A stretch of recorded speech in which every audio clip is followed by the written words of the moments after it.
It's a great read though, man. It's like it's a great adventure. So it's all right. Yeah. So tell me a little bit about what the volume has been. What are people asking? The questions that started out was, can you tell me when you will start testing? So we had general, what is coronavirus questions. That was early on. That was Friday, Saturday. After it was announced that testing would begin, Okay. we began getting questions from healthcare providers in hospitals. How do I order the Okay, so you got actual healthcare providers that are calling. Yes. These are not just citizens that are calling. It's everyone. And so then once your press conference came out yesterday, it helped tremendously. The questions In what sense? the healthcare providers realized that testing was hard to occur and it was a mechanism for them to get tested. Now we're getting questions. We're still getting a few from healthcare providers, and we're sending them back to the locals because the locals are tracking all suspected cases, and they also know the criteria for testing. So we are still getting a few healthcare providers, but now I'm getting mostly, should I travel? I'm having a large event in Columbus. Should it continue? So now the questions are how to, and what we're providing is... And how do you keep all our folks working here informed as to what to say? So that's a great question. Yeah. So as soon Because as this is changing constantly. it's dynamic. So what we do is as soon as, and these questions come immediately, as soon as the press conference comes out, the tone of the questions change. So we are right here beside comms. We provide that question to them. We need guidance. So they take that question, they go to whichever department the Department of Health needs it. They answer it, they feed it back to us in real time. Then as soon as we get it, we have someone updating the script on their behalf. Okay. We go person to person and say, update your script, these are the changes. So it's happening in real time as much as possible. I mean, we are leaning in much harder now. I mean, how do they convey that sense of, how do these folks convey that sense of urgency that, people ask, should I go on a cruise ship? So what we're doing is we're giving each person time, and that's what they do. Only if you've lost your mind. Right, that's right. So what we're doing is we're providing we said we're making a press conference about the mass packaging, about the or so what we're doing is we're sending them to the CDC website that talks about mass packaging. Okay. We're sending them to our website, and then we're also providing guidance that we can send by this is why Governor DeWine is saying about this, and this is the information we have about coronavirus, and these are the risks. Let's grab somebody who's not on the phone. Find somebody who's not on the phone, and we're not bothering yet about she on the phone. Just grab her. Hey, good morning. How you doing? Good. What are people calling about? They're calling just because they're interested. So they get afraid.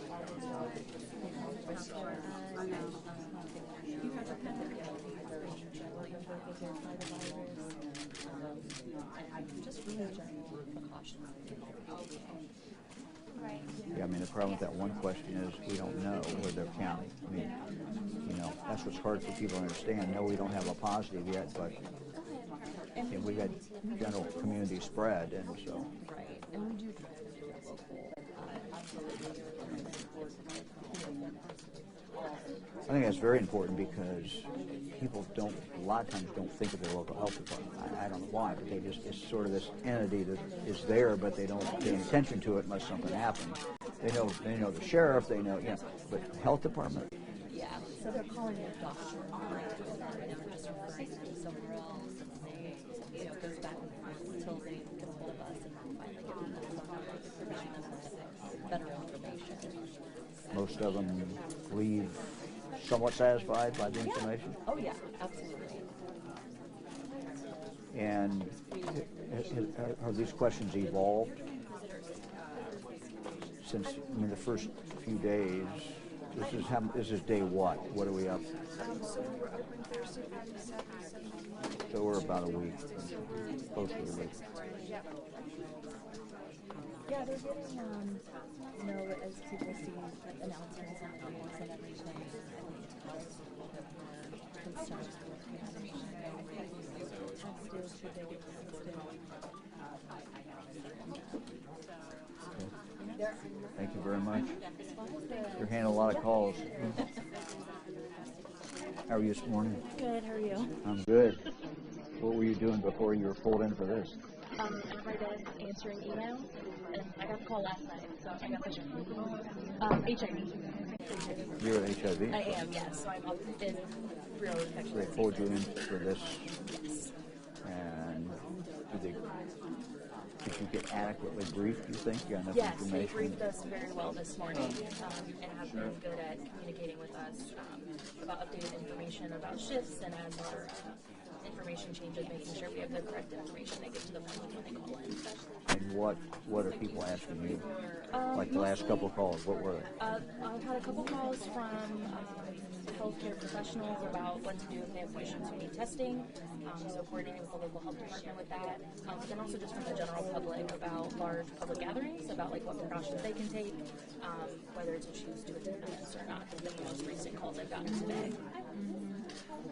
Yeah, I mean, what I'm trying to convey when I do these press conferences, I'll do another one at 2 o'clock, is just caution. You know, if you don't have to do it, don't do it. Yes. That's a wonderful message. That's what people are asking. Just don't do it. You have to do it? No. Okay, well then don't do it. That's perfect. You know, if you didn't have responsibilities and you had a cabin in the woods, you ought to go to the cabin in the woods. That's a kind of stupid example, but I mean, just don't do it. You know? That's going to help tremendously too. People wanting that message. So when we say to the workforce, no, we can't do this. I'll do that at the press conference today. I'll say that, yeah. Because it's hard to explain. And that's what they want to do, but again, they just need that assurance from the government officials to say, yes, we were told that that's not a good idea. So that's perfect. Read a book. Yes. Play a board game. Play board games. You know, do whatever. Yeah, it's just. Thank you very much. Thank you. Great, thank you. Yeah. How are you? How you doing? Okay, hello. Thank you. I'm good. You've been at this since we started it? Today is my first day answering. What were you doing before? I work for the Sexual Assault and Domestic Violence Prevention Program. So, And you got briefed this morning then about how you answered this question? yeah. Got here at 8 o'clock this morning, and we had training until 9 and started answering the lines at 9 o'clock. So What are people asking? So there's a lot of people that are concerned about the big events. The lady I just got off the phone with was talking about the Columbus Pet Expo, which is apparently at the fairgrounds this weekend. And she was wondering if that's still going to go on or not. So I said, watch the local media and see what the decision is going to be about that. But lots of people, not sure about their workplaces. Should they stay open? Should their businesses stay open? What should they think about when they go see their elderly family members? So just reminding them to take all of And that's what we worry most about is the elderly. Exactly. If you look at the mortality rate, it just goes up like a rocket, and trying to get people to understand that they can be a carrier and they may be fine, but their grandmother may not be okay. Right, yeah.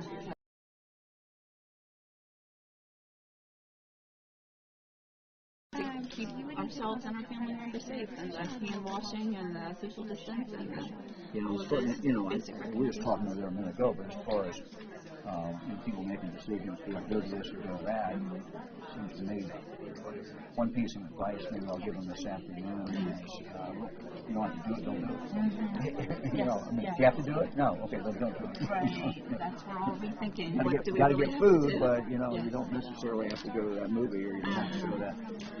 You don't have to go to that bar where you've got people crowded together. Yeah, well, thank you for all that you're doing. We appreciate it. Yeah, this is great. This is amazing. Yeah. This is quite an operation. Thank you. Thank you. How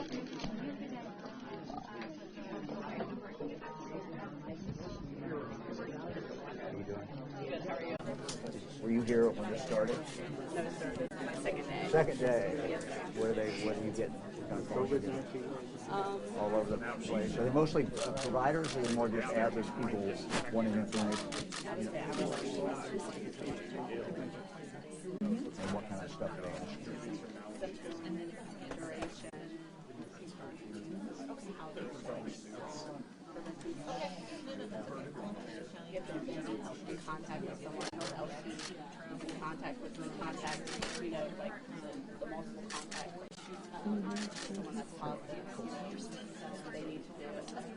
yesterday when don't travel. I had a pastor that called in and asked about Sunday service.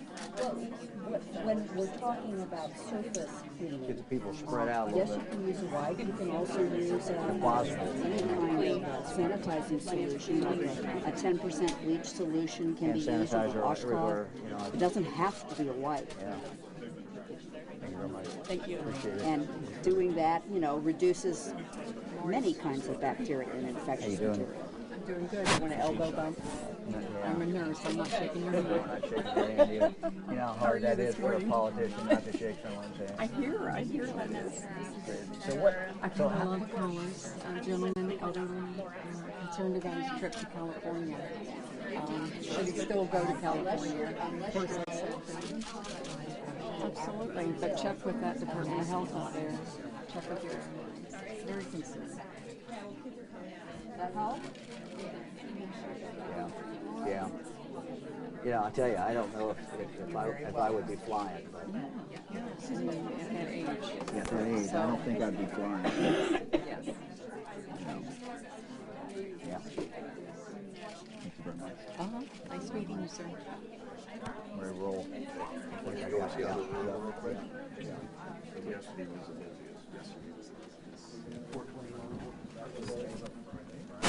Hey, Russell. Hey.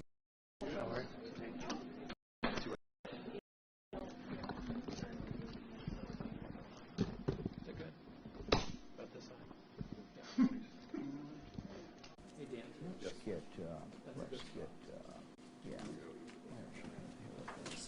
Who knows the most here? You want Joel? Okay, why don't you guys come up with me? Where's Action Amy? Morning. Where's Action Amy? Action Amy? She's back on the 31st floor, working through what we're going to tell the world today at 2 o'clock. So. Another press conference? Are having another? Yeah, we'll have another one at 2 o'clock.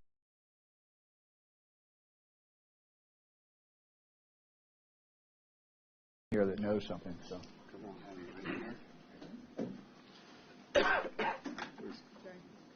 We need. Okay, guys, wait a minute. I need Joel. I need somebody up here who.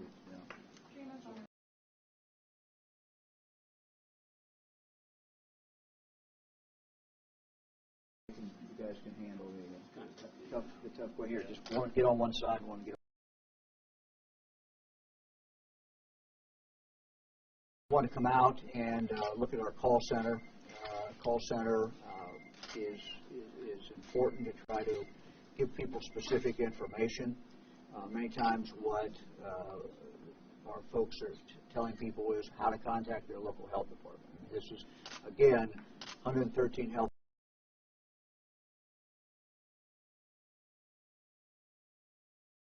But we're happy to take these calls.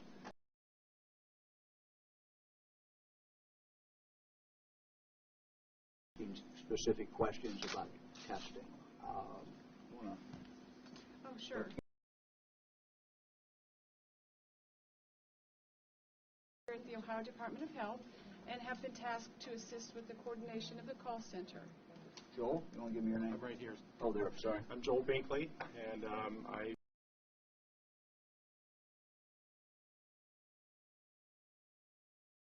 Friday. We're happy to answer any questions. Can you talk about yesterday? You said you recommended that fans not attend indoor events. At what point does a recommendation? Let me just say we're going to have a press.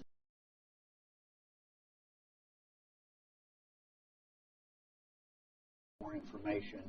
What I want to do with just this gaggle right now is to focus on this call center, and we'll be out in a few hours and do that. So, do you have a sense from the call centers what people are asking about, what questions they're doing, and also about calming a lot of the fear and panic that people have about coronavirus? Yeah, I mean, I talked to several of our people we have working the phones, 3 or 4 of my guests, and I said, how do they leave the conversation? Do they feel better or worse? And they said, no, they seem to be calmer, and they seem to, giving them answers seems to be helpful. Yes, I think absolutely. We're here absolutely for Ohioans to answer questions. They have concerns, they have questions.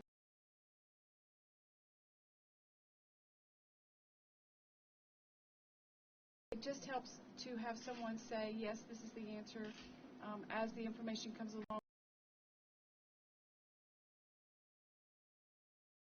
The Ohio Department of Health website, the CDC website, so we're able to provide that information to them and give them some time. And what this also does, the feedback from them is very important, because the questions they have, we absolutely direct and share that information and say, can we get answers to the public for this information? So absolutely, their input to us is as important to what we give them. Do you feel that there's a sense of panic out there? There's only 3 confirmed cases in the entire state. People are wondering whether or not we're overreacting to this. Can you address that? So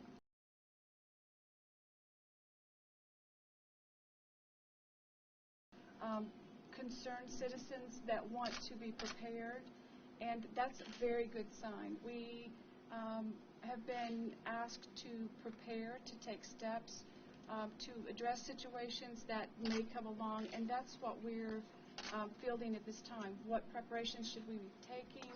What are my resources? Who do I call? Do I call the local health department in this situation? Do I call my healthcare provider? So I'm not sensing the panic, but I am sensing that people are doing the right thing, and they are preparing for any eventuality. Let me just add to that. I think one of our challenges is to help people understand the gravity of the situation. You know, they go about their lives, they don't see anybody sick. They hear that there's only, you know, a couple confirmed cases in Ohio. But what we know, and from our experts, is that undoubtedly there are many, many more people in Ohio who are carrying it now. And we know what we've learned from Italy. We know what we've learned from other countries. And so part of what we have to do, what I have to do, I just got off the phone with some of our big city mayors. We had a very, very good conversation. They were very, very supportive. And what I'm asking them to do is to also convey that message to the people in their local communities and in their local news media, because it's just hard.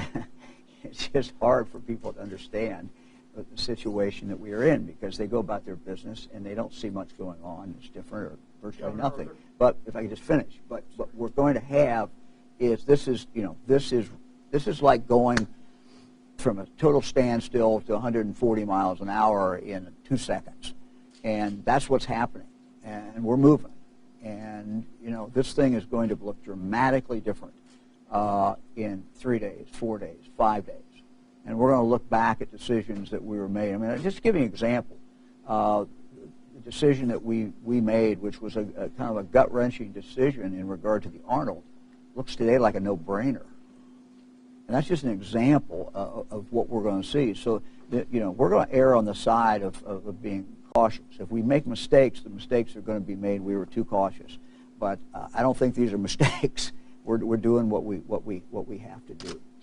Governor, are there any new confirmed cases of COVID-19? I'm not going to go into that. I don't have the director with me, and we're going to have a press conference at 2 o'clock, press avail at 2 o'clock, and we'll update everybody at that time on any new information, and we'll have some new information on some additional orders that we're going to be making then.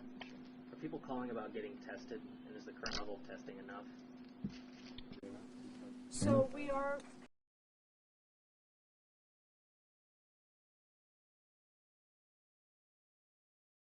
If you want to be tested, you need to contact your healthcare provider, and that's a great question, and what that involves is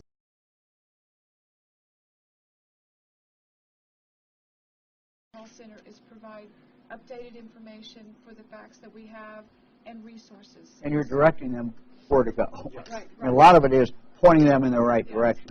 You know, if you've got a question, you want to get tested. Okay, here's your procedure. Here's what you have to do. And so again, our whole theory behind the call center is we want to be open with the public.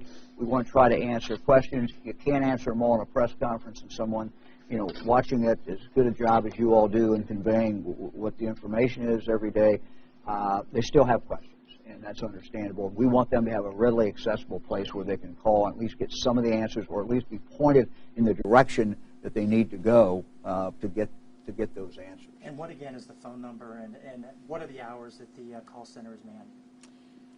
So the call center at this time is manned from 9 a.m. to 8 p.m. Monday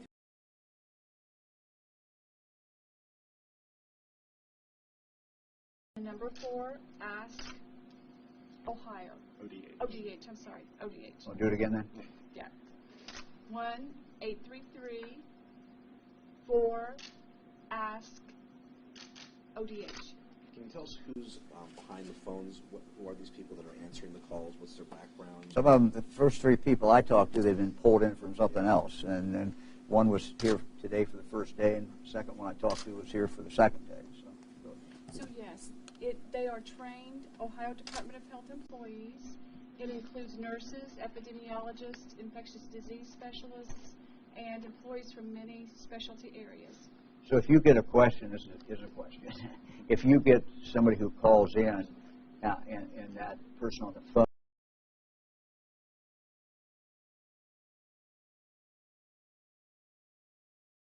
specialist. So the way that works is we have a supervisor that answers each one of those questions. We have nurses and epidemiologists in the call center. We also have managers and coordinators that can be elevated too. So those questions go to a nurse if it's appropriate, to an epidemiologist if appropriate, and if it needs to go further than that, then we have the coordinator and the manager on site. Bilingual as well? We are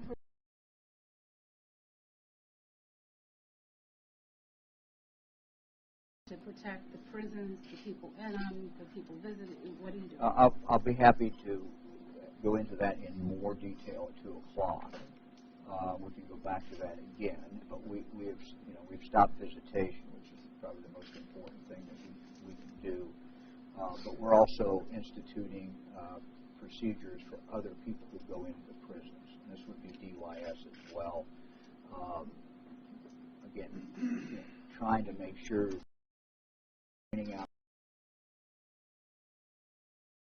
is like any other big institution. You got to get food in.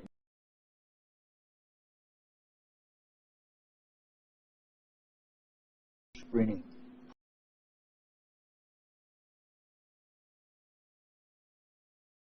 Details in regard to that. One of the things that we'll be doing in the next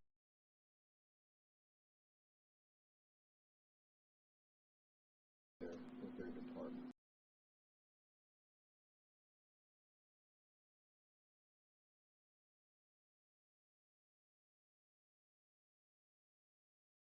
Accommodate the call. And let me just say, she certainly will answer.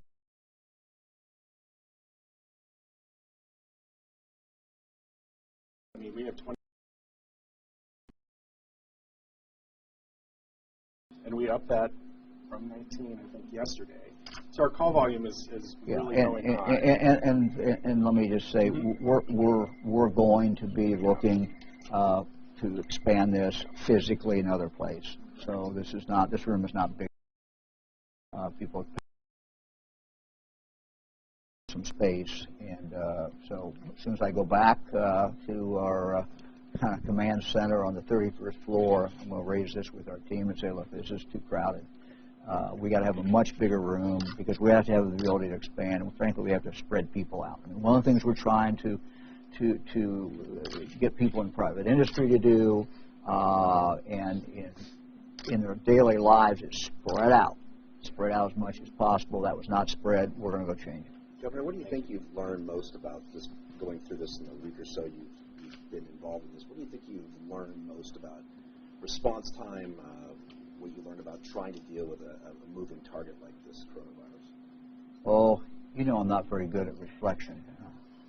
I'm not, introspection is not kind of what I do. So,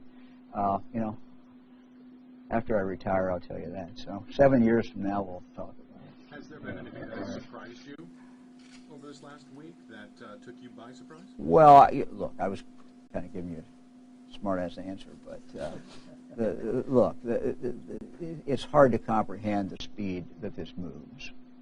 And it is moving faster than anybody can imagine. We're in the center of it. We're seeing how fast it moves, but even for us, it's kind of hard to, it almost takes your breath away at how fast things are changing. And again, the example I would use is the Arnold, which seems like 2 months ago, and I agonized over the decision, and it now looks like a no-brainer decision, you know.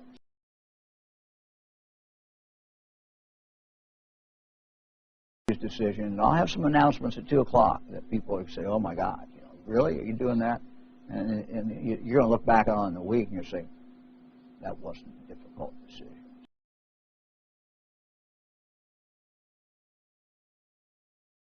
Life as we know it has changed. Now, the good news is it's not changed forever. It's changed for a period of time.